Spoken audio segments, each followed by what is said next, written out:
ফেসবুকে সফলতা এত সহজ না। ফেসবুকে সফলতার ক্ষেত্রে কিছু অন্তরায় বিষয় আছে।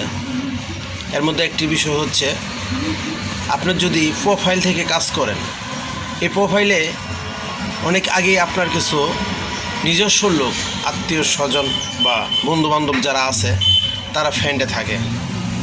তারা আপনারা প্রাথমিক পর্যায়ে যখন আপনি ভিডিও করবেন, বিভিন্ন কিছু ছবি পোস্ট করবেন, তারা দেখবে।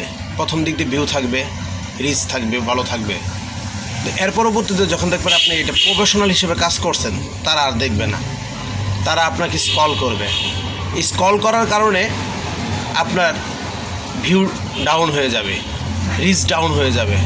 ফেসবুক আর আপনাকে অন্য কারো কাছে এটা পৌঁছাবে না। সেক্ষেত্রে প্রাথমিক পর্যায়ে যারা ফেসবুকে কাজ করতে চান প্রফেশনালিভাবে, তারা ফেসবুক প্রোফাইলে না কাজ করে ফেসবুক পেজে কাজ করেন। এটা আমার পরামর্শ থাকবে। প্রোফাইলে কাজ করলে সমস্যাগুলো বুঝতে পারছেন, পেজে কাজ করলে আপনার নতুন নতুন ফলোয়ার, নতুন সবাই থাকবে, তারা আপনাকে দেখবে। তারা জানে যে এই ফেসবুক প্ল্যাটফর্মে কিভাবে কাজ করতে হয়। কাজেই কাজ করেন, বুদ্ধির সাথে কাজ করেন। ধন্যবাদ।